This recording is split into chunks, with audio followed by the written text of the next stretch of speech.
What's going on, everybody? David here, back with another video. So today we're going to do something a little bit different. We're going to talk about the stimulus package, but I want to take a different spin on this because we're talking a lot about the language and Nancy Pelosi wants this and the White House wants this. I want to focus more on the strategy and the reasons why it's just not working. So that's what we're going to talk about today. But first off, if you guys can do me a favor, please hit that like button. It really does help with the YouTube algorithm. Also, please subscribe to the channel. Hit that little bell notification. That way you'll get notified anytime we put out a video. All right, so let's go ahead and talk about this. So there are three major factors, I think, that are hurting this whole negotiation. And the first thing I want to talk about is just the time, okay, the time frame that we're in. We're right before an election. And that is definitely going to affect how things go when it comes to this stimulus package. Now, if this were to have happened in June or July, we wouldn't be looking at this same situation where politics plays a major role. Politics is always going to play a role, but now it's even more so because we're right in front of a campaign. And so you're going to have politicians saying things just because they want to get reelected, or they feel that they have to get this in order to push them over the top. And so that's what we're looking at. We're looking at urgency coming from the president and urgency coming from some of these senators and some of the representatives in the House, where they're looking at their numbers, their polls, and they're saying, wow, we need to do something. And this is on both sides. So you have in the House, you have Democrats that have some really close races. They need to show something. You also have senators that need to show something, both Republicans and Democrats that need to show something. And then you have the president, of course, that needs to show something because right now he's down in the polls. The only person who's pretty much assured that she's going to be reelected is Nancy Pelosi, the Speaker of the House. She's the only one. She's running in a district that is going to vote for her regardless. So Nancy Pelosi doesn't have any fear of losing her election. Now, when it comes to being the speaker, that's something different. She could be voted out as being the speaker. That could be something that could happen. We could have a situation where Republicans take back the House, which is highly unlikely.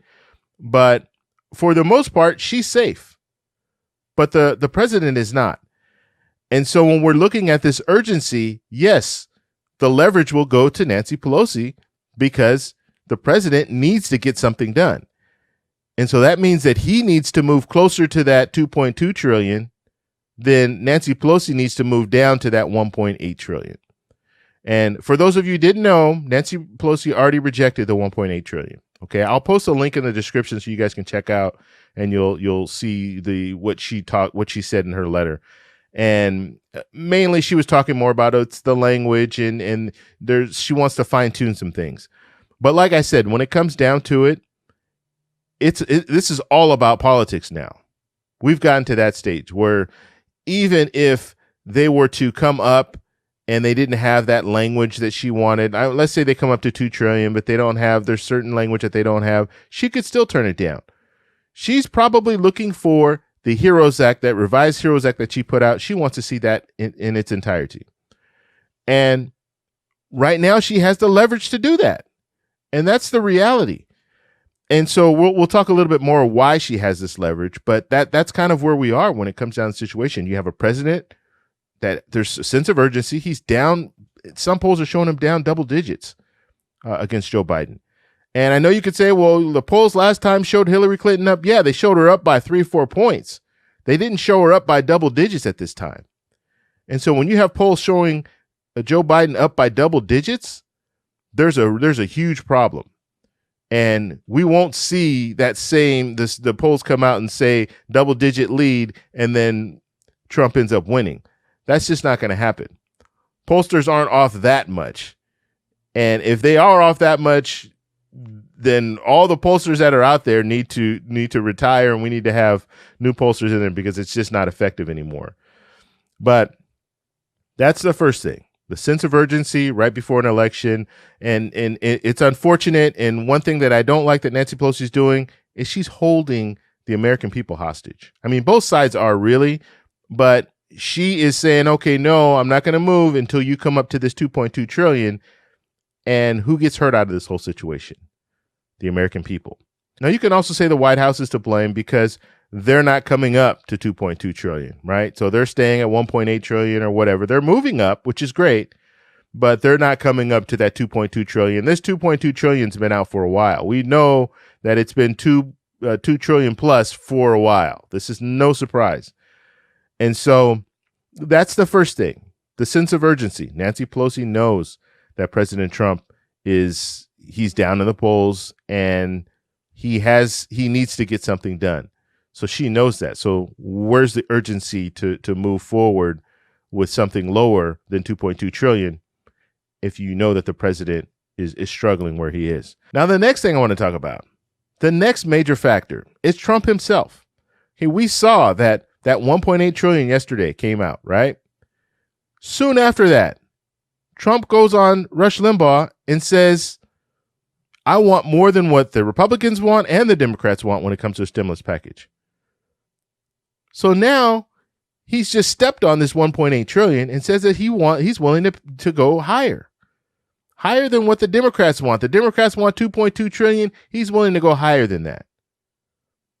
So now not only is he showing how desperate he is, but why would Nancy Pelosi agree to 1.8 trillion when the president said he wants to go higher than 2.2 trillion? So it's one of those situations where he's stepping on his own proposal.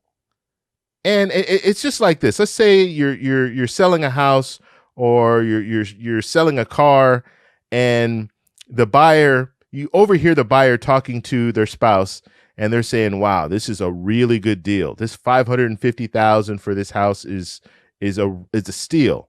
I'd be willing to pay even more than that." And you overhear this conversation, and then you guys sit down and you start negotiating. Now, you already know that they've talked to their spouse and they said they're willing to pay more than $550,000. And so, of course, they're going to come with their offer. They'll say, you know what, $520,000 is what they come with. And then all you need to say is, you know what, I'm firm with $550,000. I think that's a fair offer. I think it's a steal. Use some of their same words, right? I think it's a steal. I think it's a great opportunity. So I'm firm on that $550,000. And then you walk away from the table. And then guess what? They're probably going to come up to that $550,000 if they really want the house. And if they've already talked to their spouse and expressed interest in the house, so they're probably going to go with that. And so that's what we have here. We have Nancy Pelosi saying 2.2 trillion. Then we have the president in public, not even in private, but in public saying, I'm willing to go higher than what the Democrats want. So of course she's going to sit and say, okay, well, let's see. This is what the president wants. And so we obviously know the president is desperate. That's why he's saying that. So if you're sitting at a negotiating table, you're probably going to say, hey, let's see if we can get that 2.2 trillion. The president wants it. The person in charge wants that 2.2 trillion. So let's see if we can get there. And then the last thing that we need to talk about is the Senate. We have to face facts here. Senate Republicans, some of them do not want another stimulus package at all. And they had issues with the $1 trillion HEALS Act. And then they went down to the skinny bill. And they were able to get all the senators except one to vote for the skinny bill. But it didn't go anywhere. Okay? It wasn't a filibuster-proof vote, so it didn't go anywhere. And then you heard the Problem Solvers Caucus. That proposal came out. $1.5 trillion. So now you have some Senate Republicans saying, nope, we're not going that high. That's too much. And then the White House countered and they said, okay, you know what? 1.6 trillion. And then yesterday we saw the 1.8 trillion. And so now we have Senate Republicans that are saying there's no way we're going to vote for anything around those numbers. So you have Senate Republicans that aren't going to go for it. You have some that might, but you have more that won't. And then you're looking at a situation where in order for you to get something passed in the Senate, you're going to need the Democrats. And not just some of the Democrats, you're going to need all of the Democrats. You have 45 Democrats in the Senate. You have 2 independents that caucus with the Democrats, so vote with the Democrats. So you have 47 votes. You're going to need all 47 votes because the number that you need to hit is 60. 60 to make it filibuster proof. So they can't just grandstand and say, we're not going to, they can kind of just come on the floor and do their filibuster and just waste time. So in order to get them to not be able to do that, you need the 60 votes. So you're going to need 47 votes. So that's the independents and the Democrats, and then 13 senators, Republican senators. That's what you need. So if you're looking at a proposal that needs 45 Democrats, 2 independents, and then 13 Republican senators, guess what? That bill is going to favor the Democrats because the majority of the people that are voting for it are going to be Democrats. And so we're in a situation where the Senate Republicans, it's not only being rejected by Nancy Pelosi, it's also being rejected by the Senate Republicans. And because of that, Nancy Pelosi can kind of sit back and wait till that number comes to a number that she likes and wait till the language that she's talking about is the language that she wants. And that's it.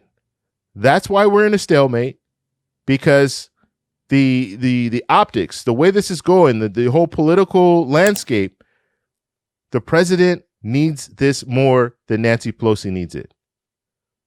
And because of that, we're going to have to wait. And it's unfortunate. And like I said, I disagree with how Nancy Pelosi is handling the situation because we have people who need money. They need money now. But because of the nature of where we are right now, close to an election, the president, really desperate, she knows that he needs to come up to that number. She knows it. And so she's going to wait. And worst case scenario, let's say you wait and it doesn't go down before the election, the president loses, and now you have Joe Biden coming in. Well, then we're going to have to look at February time. February, we can get a stimulus package through. And a stimulus package that will have everything that Nancy Pelosi wants now and maybe even more, because you might have a shifting of the Senate. And if you have a shifting of the Senate, then there's not going to be any issues when it comes to getting this passed. So that's where we are. I just wanted to kind of lay that out there and take kind of a different approach to this whole situation, because there's a lot of talk of, okay, well, yeah, this language is wrong, this language is wrong. It just gets all confusing when the reality is it's all about politics at this point. That's what it is. You have one side, the White House, that really needs this to happen, and they're the ones that have the low number and need to meet the 2.2 trillion. And then you have Nancy Pelosi, who's sitting there with asking for 2.2 trillion, knowing that the other side has to come up to 2.2 trillion and meet the needs that she's asking for. It's simple as that. I want to know what you guys think. So down below, let me know what you think. If you like this video, please give me a thumbs up. Please subscribe for more. Hit that little bell notification. That way you get notified. And I'll talk to you guys in the next one.